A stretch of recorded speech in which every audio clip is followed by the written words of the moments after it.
இப்போ நீர்த்தேக்கம் எங்கேயும் இல்லை. அதாவது மழைன்னா ஒரு பெரிய பயப்படுற மாதிரியான ஒரு விஷயமும் இல்லை. இந்த மோந்தான் புயலுக்கு வருகிற இந்த மழை மிதமான மழை, இந்த மழையை நம்ம ரசிக்கணும், மகிழ்ச்சியாக அதை கொண்டாடணும்.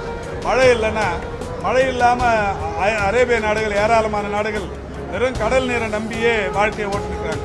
மழை அவசியமான ஒன்று. மழை நமக்கு வேணும். 96 மாண்புமிகு தமிழ்நாட்டின் முதலமைச்சர்கள் வணக்கத்திற்குரிய மேயரா சென்னை மாநகராட்சியில் பொறுப்பேற்கிற போது 615 கிலோமீட்டர் நீளத்திற்கு மட்டும்தான் மழைநீர் வடிகால் வாய்கள் இருந்தது. அவருடைய 5 ஆண்டு கால பதவி காலத்தில் தான் சென்னையில் கூடுதலாக மழைநீர் தேங்குகிற 135 கிலோமீட்டர் நீளத்திற்கு புதிய மழைநீர் வடிகால் வாய்கள் கட்டப்பட்டது. ஒரு 84 கிலோமீட்டர் தூரத்திற்கு பழைய மழைநீர் வடிகால் வாய்கள் சிதிலமடைந்து கிடந்தவைகளை சீர்படுத்தப்பட்டது.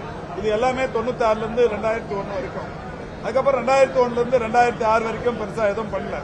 2006 2011 வரைக்கும் திருப்பி மாநகராட்சி நிர்வாகம் திமுக வசம் வந்ததற்கு பிறகு ஒன்றிய அரசு ஜவஹர்லால் நேரு நகர்ப்புற புனரமைப்பு திட்டம், அந்த திட்டத்தை போட்டு சென்னையில் புதிய மழைநீர் வடிகால் வாய்கள் எங்கெல்லாம் கட்டணம் முடிவெடுத்தப்ப ஒரு 1448 கோடி ரூபாய் செலவில் பெருநகர சென்னை மாநகராட்சியும் அந்த குடிநீர் கழிவுநீர் அகற்று வாரியம், பொதுப்பணித்துறையும் இணைந்து ஒரு திட்ட மதிப்பீடுகள் தயாரிக்கப்பட்டு ஒன்றிய அரசுக்கு அனுப்பப்பட்டது.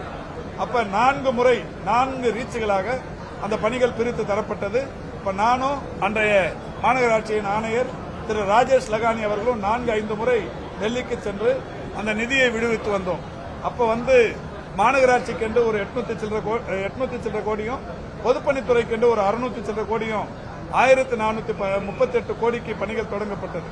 அப்பதான் சென்னையில் இருக்கிற இந்த நீர் ஓடைகள், மாம்பழம் கால்வாய், ராஜ்பவன் கால்வாய், கேப்டன் காட்டன் கால்வாய், ஓட்டேரி நல்லா, இந்த கால்வாய்கள் எல்லாம் ஆழப்படுத்தி அகலப்படுத்தி கான்கிரீட் பெட் அமைத்து இரு பக்கமும் கான்கிரீட் சுவர்கள் அமைக்கும் பணிகள் தொடங்கப்பட்டது.